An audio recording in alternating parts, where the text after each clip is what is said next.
A man can either be a beacon of light or a curse, because men hold an incredible power that influences everything around them. But the average modern man is like cancer. He spreads, turning bad everything he touches. And because he has so much power, he keeps spreading and infecting until he's removed. But is it really his fault? And this is not some wild night bullshit. It's a statement of a man that went through all his shadows, embodied the most toxic and narcissistic masculinity, without realizing before reality checks became too strong to ignore, and he was forced to acknowledge, understand, and face all of his traumas. I read hundreds of books in my life. Audible only shows me 127 in the last 5 years. But the ones that really matter, the practical ones, I love to read them on paper so I can fully absorb the key points. And if I had to choose between 10 books that I can read over and over again, this would be one of those. It's a tiny book, around 195 pages, but it's packed with value, and it deals with something that has been influencing people's lives for at least 50,000 years, the masculine. Because strong men create good times, and good times create weak men. Weak men create hard times, and hard times create strong men. We are the products of our environment, nature versus nurture. But what if the solution to this loop was not outside, but inside, inward? After all, we have studies on this that can settle the question. The last one I watched in awe was Three Identical Strangers, a show representing the story of three triplets that were separated at birth in 1961, and one day, randomly, they met when they were 19 years old. The unethical study was led by an agency that wanted to figure out what would have happened if you separated three brothers with the same genetic code and assigning them to different families with different incomes. The show is about their experience and how they grew up in a different way. And even if they were separated and they never met each other before, they grew up to have the same behaviors, the same interests. They eventually all fell into depression. One of them committed suicide, unfortunately. But the study made more damages than good, because in the end, the data collected was not even shown to the families. At the end of the show, plenty more identical siblings are shown, revealing multiple sets of twins and triplets that they never met until very later in life. The data we have so far is not very good for males. This data represents USA in 2023. Men are 4 times more likely to commit suicide compared to women, and they make up nearly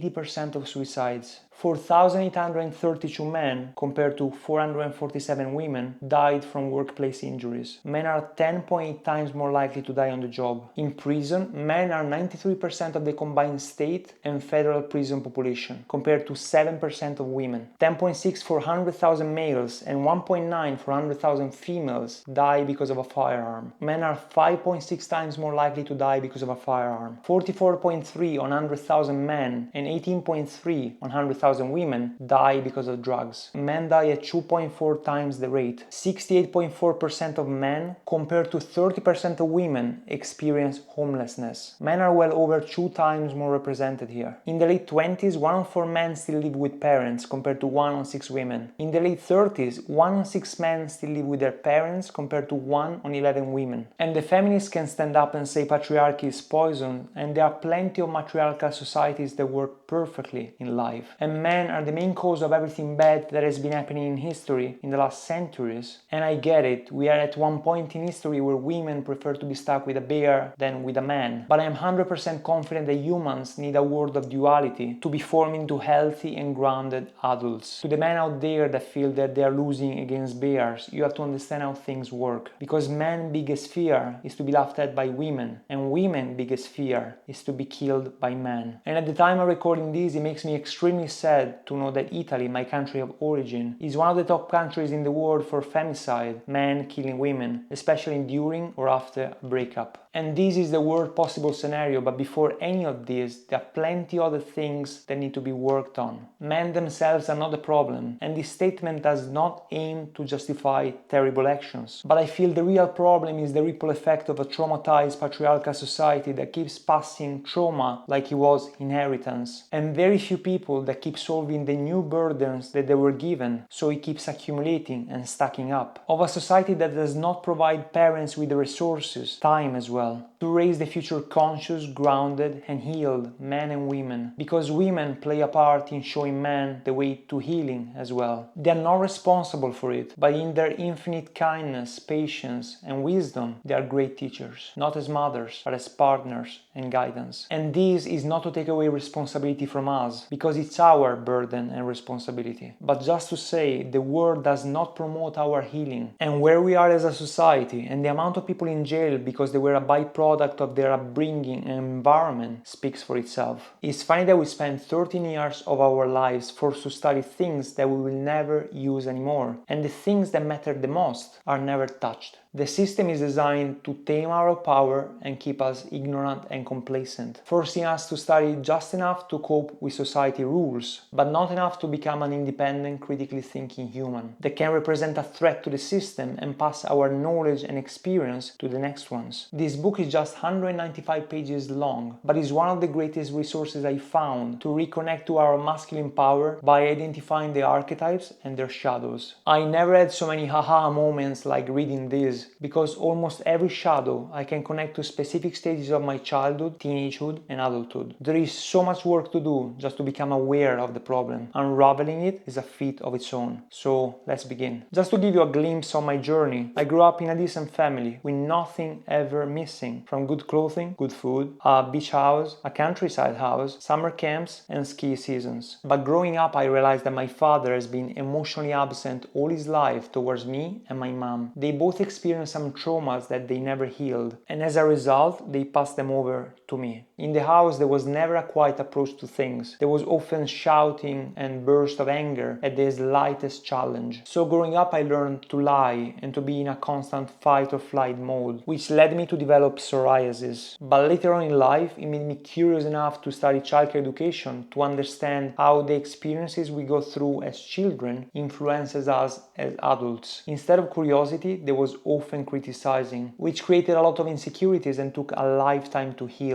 And to figure out my real worth, to accept a compliment by saying thank you, that I'm highly smart, or to be able to perceive myself as handsome, or just to be able to cry, which was a major block growing up. These things were not a reality to me until I approached my 30s. I also did a decade or more of meditation and self-work, which, looking back, looking at the person I was 10 years ago, it feels like looking at a stranger that I cannot relate to anymore. And since then, the world, men and women, started reacting in a different way to me, because you attract who you are and not who you want. In high school, I was extremely shy, like borderline introverted. Just to give you a glimpse, I spent 6 years attending gymnasium, studying languages, French, English, Spanish, and a bit of Latin. And because the ratio of women to men were 4-1, when I had to repeat the first year twice, the second time I was with girls only. There were 23 girls and me as the only male in the class. I picked this school because I had no idea what I wanted to do in life, and instead I followed my middle school crush. And if I look back as an adult, I would definitely pick something completely different: IT, programming, or engineering. The first year I was in school, my performance sucked and I had to repeat the year. So the second time, I was in class just with women. Over the next 5 years, I always kept the status of boyfriend and entertainer. And even when we went traveling abroad to Prague, Vichy in France, close to Girona in Spain, and I had situations where I slept with my classmates in the same bed, nothing happened, because I was not a threat to them. I was the boy, not the growing man. I got my first kiss at 16, my first real relationship at 19, and because of this, later on in life, from 23 to 29, I became obsessed with everything that would have gotten me closer to the feminine: psychology, body language, NLP, seduction, sexuality. I started reading crazy amount of books. I even wanted to become a coach, which led me to have few years of dating like a rock star, because that came from my shadow and a broken boy, and not from the masculine archetype. So yes, you can say I was a late bloomer, but because of that, later on in life I studied childcare education. I practice and I work in some amazing childcare centers, mostly with kids from 3 to 5 years old, because I wanted to understand if I was broken and how to avoid putting a future child into the same struggles that I experienced. And suddenly, things started making sense a lot. Because based on the father's emotional involvement and the sex of the child, there will be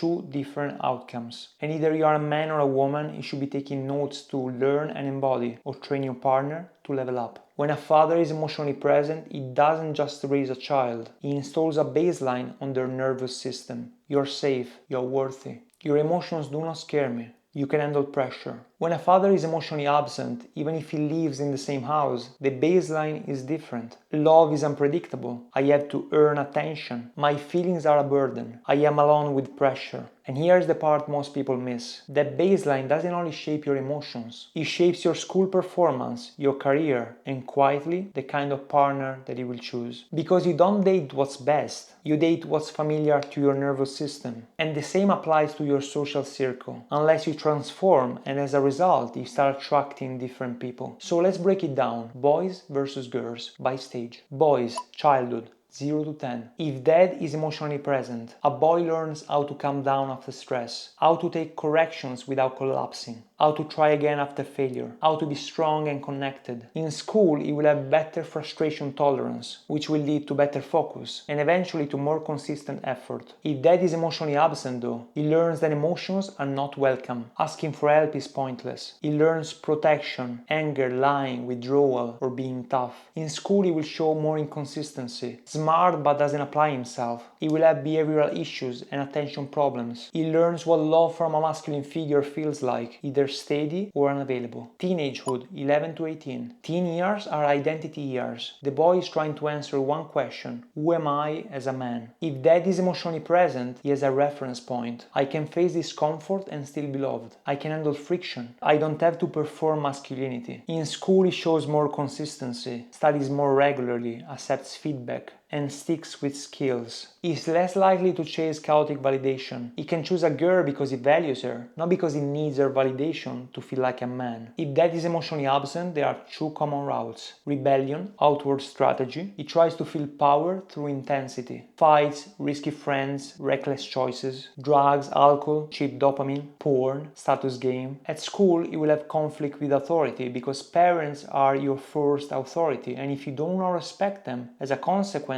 you will not respect authority.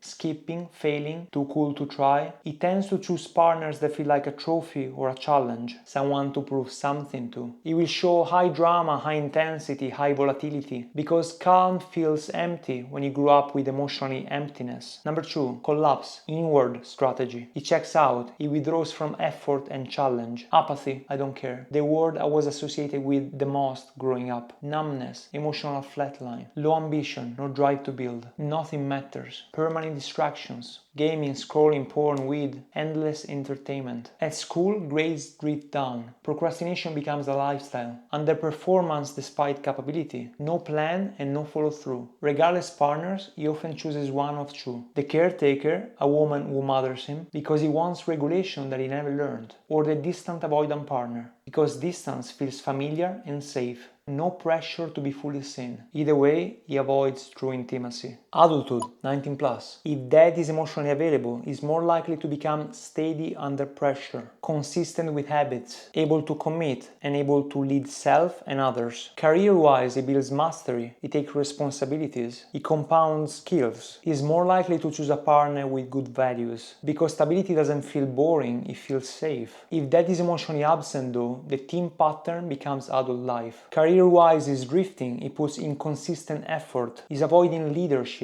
he has a reactive work style, and he self-sabotages when he's near success. The man that never commits often chooses partners that allow him to stay half in, half out. Or he chooses high-intensity relationships that distract him from his inner emptiness. Or he chooses a partner that he can control, not because he's strong, but because he's afraid. Girls, childhood 0 to 10. A father is often a daughter's first blueprint of masculine love, no romance. What masculine energy feels like. If dad is emotionally present, she learns I'm valuable without performing. Men can be steady and safe. My needs matter. In school, she has more confidence and she's less fear-driven to perfectionism. She learns that love can be consistent, so later she's less likely to chase inconsistent men. If dad is emotionally absent though, she may learn I have to earn attention. Love is inconsistent. If I'm not perfect, I'm not safe. In school, there are often two patterns: overachievement and perfectionism to earn worth, or disengagement. Why trying if I'm not seen? Partner blueprint starts here. She learns to associate masculine love with absence, so absence can feel normal later. Teenagehood, 11 to 18. If dad is emotionally present, she tends to have stronger boundaries, less validation hunger, better judgment around who gets access to her.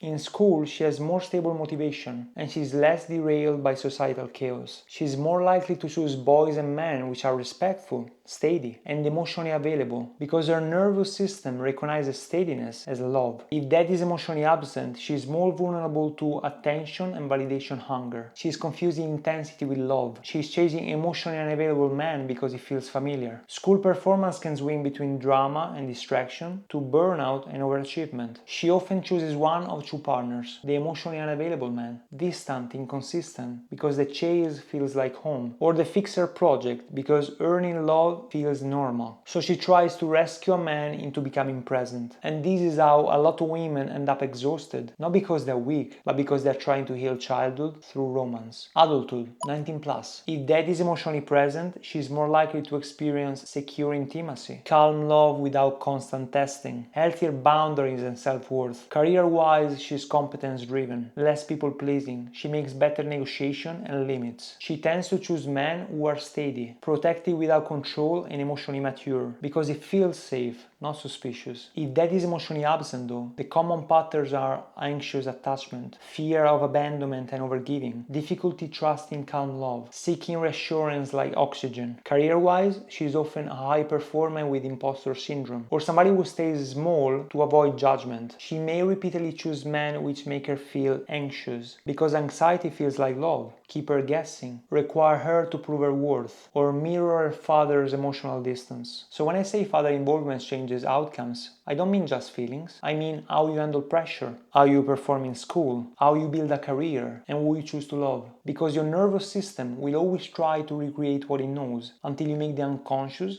conscious. And that's exactly why this book matters. Because King, Warrior, Magician, Lover does not just explain masculinity. It shows you the archetypes and the shadows that you act out when you never got what you needed. Here's the part of King, Warrior, Magician, Lover that made everything click for me. The authors explain something that most people never realize. When an archetype is not integrated, it doesn't disappear. It turns into a shadow. And shadows come in two versions. Too much of the archetype or too little of it. Overexpressed and underexpressed. If you ever thought, why do I keep repeating the same patterns? It might not be your personality. It might be an archetype that is either overclocking or offline. The king. Healthy king is order, standards, direction, blessing. It creates stability. It leads without drama. The king is expressed in real life and in fiction as the energy that influences the kingdom and its citizens and the environment. For this reason, when the king is not able to produce the same energy anymore, he's either dethroned or beheaded. But too much king becomes the tyrant. This is a control freak version, the guy who needs to dominate, correct and micromanage. He is authoritarian energy, emotional intimidation, my way or punishment. It looks like confidence, but is actually fear dressed up as leadership. Too little king becomes the weakling. This is the king who abdicates. No decisions, no standards, and he avoids the responsibilities. He's people-pleasing, conflict avoidant, whatever you want, letting chaos run the house, and then acting surprised when everything falls apart. Tyrant says obeys, weakling says I don't want problems, and the king says here's a standard and I will hold it with love. The warrior. Healthy warrior is discipline, boundaries, courage, and clean action. He can tolerate discomfort, he can say no. But too much warrior becomes the sadist, the bully. This is aggression with no heart, the bully energy. Is intimidation, explosive anger, domination. I'll crush you to feel powerful. Power without maturity. Too little warrior is the masochist, the coward. This is the guy with no backbone. He won't fight for anything at all. He has no boundaries, he can't say no, he avoids confrontation. He over-sacrifices, then quietly resents everybody. The sadist hurts people. The masochist lets people hurt him. The warrior protects, and he chooses hard things on purpose. The magician. Healthy magician is clarity, truth, insight, strategy, system thinking. He sees patterns and uses the vision to build. But too much magician becomes the detached manipulator. This is clever but cold. He plays mind games, emotional chess, deception, using information as leverage. He does not use truth to heal. He uses it to control. Too little magician, the denying innocent one. This is the magician that plays small and plays dumb. He gets stuck in analysis paralysis. I'm just confused. It's weaponizing competence, consuming information but never applying it, then resenting people who execute. Manipulator uses truth to control. The denying innocent avoids truth to stay safe. The magician uses truth to serve and then acts. The lover. Healthy lover is presence, intimacy, vitality, and connection. He is emotionally available. He's here. But too much lover becomes the addicted lover. And this I experienced for a few years of my life. It might feel great, but it doesn't end up well. This is dopamine running your life. It applies to doom scrolling, porn brain, novelty addiction, that's a big one, validation seeking, love bombing, chasing intensity over depth. It's more,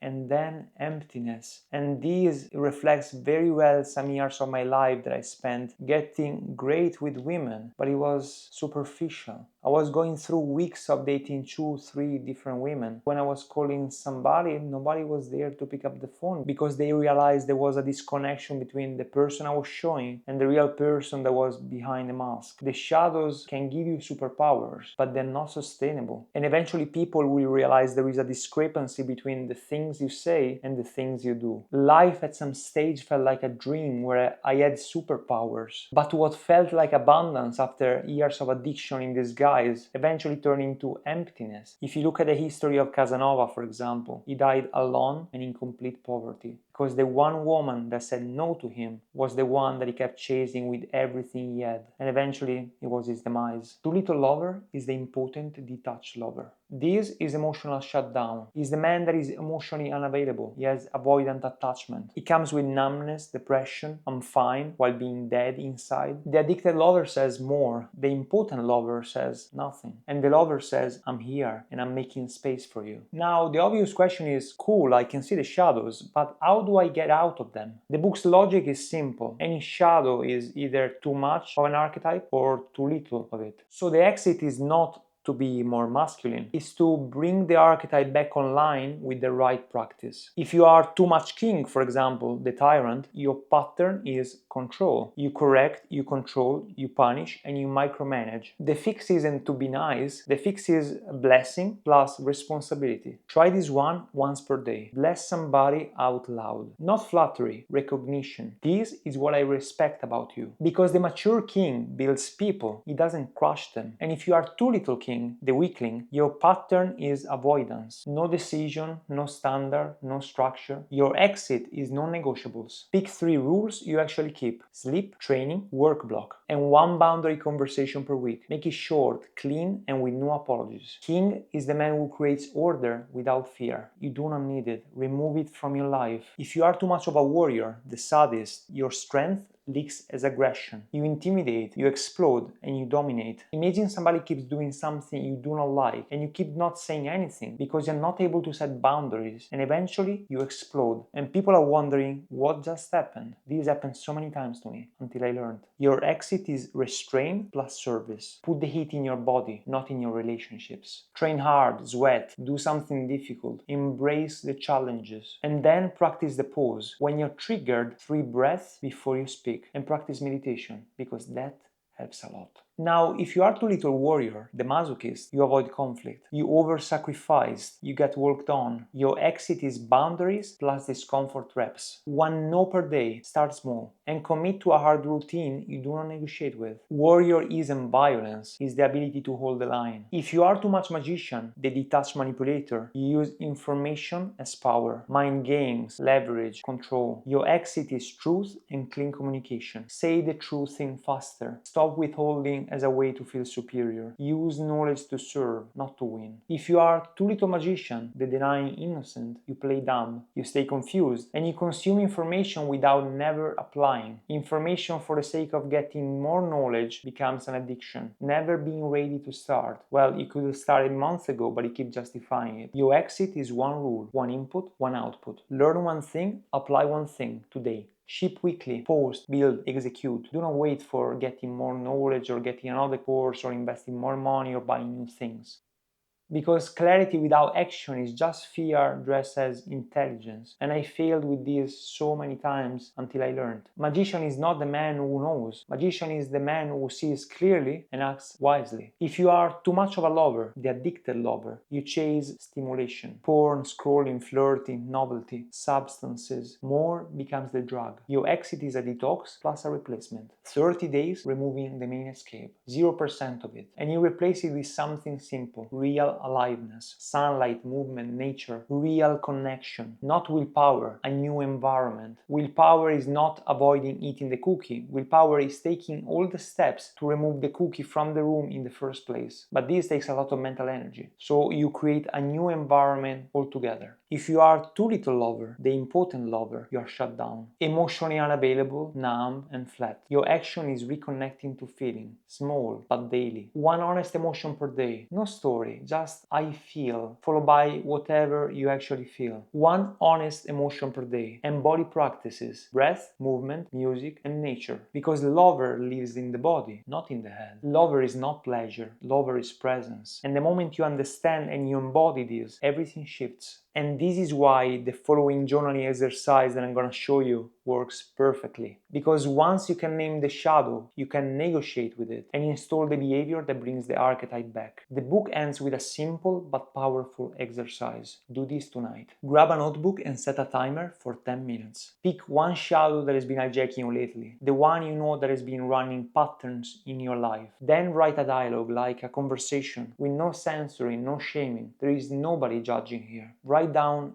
me. What are you trying to do for me? Write the first answer that comes to mind. As you move your hand, you create a direct connection between the subconscious and the paper. And this might sound silly, but the more you practice, the more you do this, the more you realize that it actually opens a door between the hidden part of your mind and the journal. Keep writing. Me. What are you protecting me from? Let your hand guide the answer without thinking. Me. And here you keep writing. What do you need so you stop hijacking my life? Shadow. Repeat the exercise. Let your hand write freely. Me, and write this down. Here is what I'm giving you safely, and here is what I'm done doing. This is a boundary that is set with your subconscious and with your shadow. And remember this line, your shadow is not your enemy. Most of the time is a protector with a terrible strategy. If you are doing this tonight, tell me what shadow showed up. And if you want, what came out of it. And if you like this video, I'm sure you will love this one too. It breaks down the Prussian model that helped shaping our modern schooling system, how it was designed to remove individuality, standardize education and people, and rewarding compliance over critical thinking.